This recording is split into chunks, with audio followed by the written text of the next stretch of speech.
Good morning, student. Today we are learning method of separating second number threshing के बारे में आज हम सीखेंगे.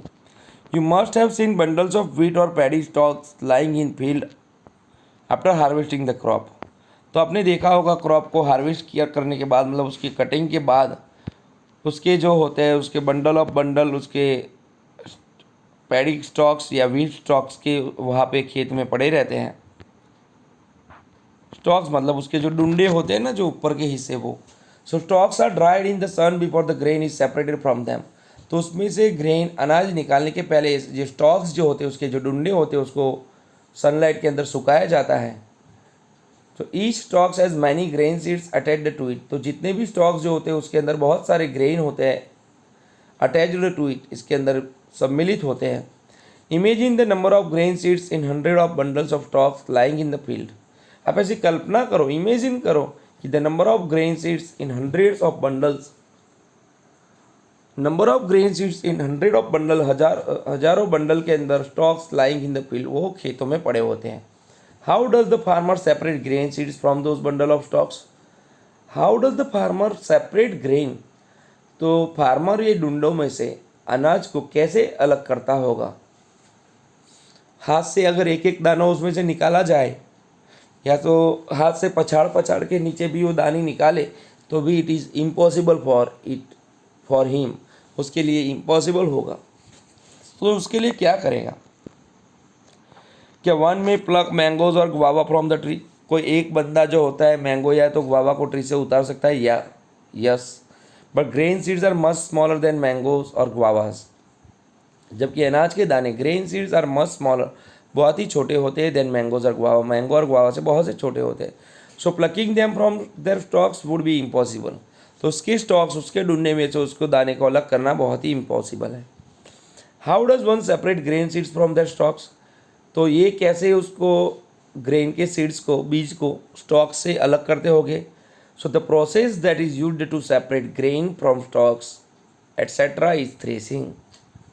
The process that is used to separate grain from stalks is threshing.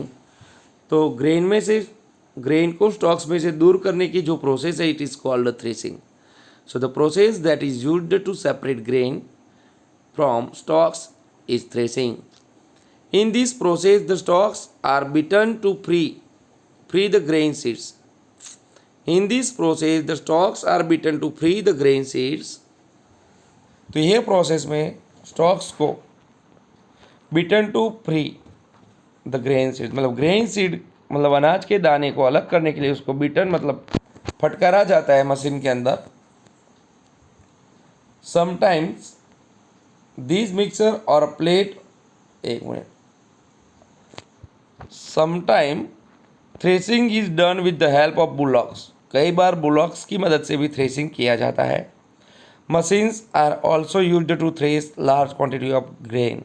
तो बड़ी पैमाने पे ग्रेन को अलग करने के लिए, दाने को अलग करने के लिए मशीन्स यूज़ होते हैं. लाइक थ्रेसर का यूज़ होता है. Now next thing is winnowing.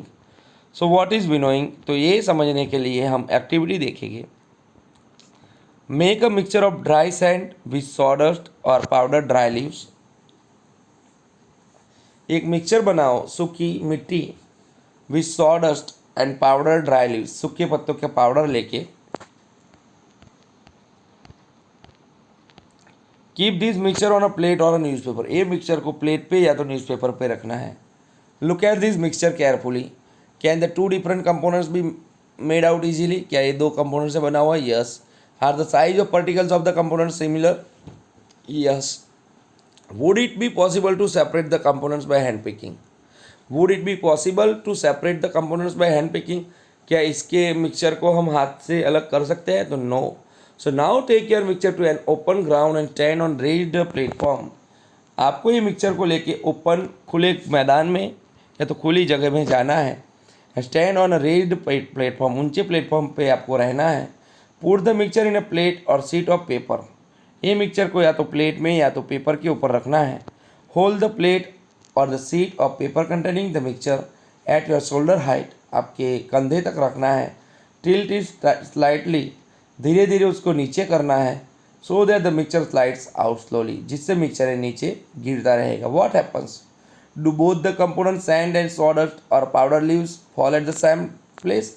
क्या सैंड और सोडस्ट मतलब कि पाउडर्स लीव्स लीव्स का जो पाउडर था एक ही जगह पे गिर रहा है? तो नो, सैंड होगी जो हैवी होगी, जो नीचे गिरेगी, जबकि पाउडर लीव्स होगा, पत्तों का जो पाउडर होगा वो थोड़ा दूर गिरेगा। दोनों एक ही जगह पे नहीं गिरेंगे। वाई? बिकॉज पाउडर लीव्स का जो पाउडर है वो लाइट वेट होता है, मतलब हवा से वो उड़ के ब्लो होके दूर गिरता है। So is there a component that blows away? क्या कंपोनेंट ब्लोज अवे मतलब दूर चला जाता है? So yes. Did the wind manage to separate the two components? Did the wind मतलब हवा जो होती है manage to separate the two components, दो कंपोनेंट्स को मैनेज करता है सेपरेट करने में, अलग करने में? Yes. So this method of separating components of a mixture is called winnowing. तो ऐसे ही मेथड को क्या बोलते हैं? Winnowing. Winnowing used to separate heavier and lighter components of a mixture by wind और by blowing air. Winnowing is used to separate heavier and lighter components. तो winnowing क्यों यूज होती है? Used to separate heavier and lighter components of a mixture. Heavier मतलब भारी और lighter मतलब wait में हल्के कंपोनेंट्स के मिक्सचर को विंड और बाय ब्लोइंग एयर, विंड से या तो एयर ब्लो करके जैसे पंखा चालू करके, ये दोनों को अलग करने के लिए यूज़ होती है। घर पे आपकी मदर ने ऐसी एक्टिविटी की ही होगी। जब नए गेहूँ जब लाते हैं तब गेहूँ को ऐसे किया जाता है जिससे उसके अंदर रहे हुए हस्क मतलब उसके छिलके, उसके फोतरे जो होते हैं वो उसमें से दूर किए जाते हैं। So you can see in a figure, so husk are gone outside of the grain, grain में से हस्क सब दूर होता रहा है जा रहा है। It is called a winnowing. This method is commonly used by farmers to separate lighter husk particles from heavier seeds of grain. तो ये मेथड ज़्यादातर फार्मर्स यूज़ करते हैं। क्यों? तो separate lighter husk particles from heavier seed of grain. तो जो भारी जो ग्रेन में से लाइटर हस्क को दूर करने के लिए यूज करते हैं। The husk particles are carried away by the wind. Husk particle जो होते हैं विंड हवा से दूर चले जाते हैं। And the seeds of grain get separated and form a heap near the platform for winnowing. The seeds of grain get separated, तो ग्रेन के जो दाने होते हैं, अनाज के जो दाने होते हैं, बीज जो होते हैं, सेपरेटेड अलग हो जाते हैं। And form a heap near the platform for winnowing, और उसकी एक ढगली उसकी हीप हो जाती है platform for winnowing. And the separated husk is used for many purposes such as fodder for cattles. तो ग्रेन तो हम यूज़ करते ही है, उसके अलावा जो हस्क जो होता है वो हस्क वो भी यूज़ होता है for many purposes such as fodder for cattles.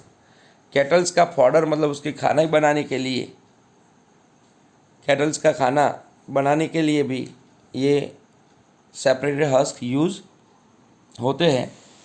तो आज हम यहाँ तक देखेंगे। Then sieving process, we are learning tomorrow the sieving process and next sedimentation, decantation and filtration के बारे में हम समझेंगे। तो आपको साथ में मैं जैसे चला था जब आपको समझना भी है, और उसके रिलेटेड अगर वर्कबुक में आप एक दो क्वेश्चन आंसर भी लिख पाओ या एक दो एमसीक्यू भी खुद ट्राई करके लिख पाओ पेंसिल से, तो आपको ये करना है। मतलब कि आपको एक्टिव रहना है घर पे भी, डीएक्टिव मत होना। सो रिपीटली आप वीडियो देखते जाओ और अच्छे से समझते जाओ, जिससे आपको स्टडी की लॉस ना होए, घर पे बैठे भी आपको अच्छे से लर्निंग हो, ऐसे काम करना है। Okay, all of you, thank you.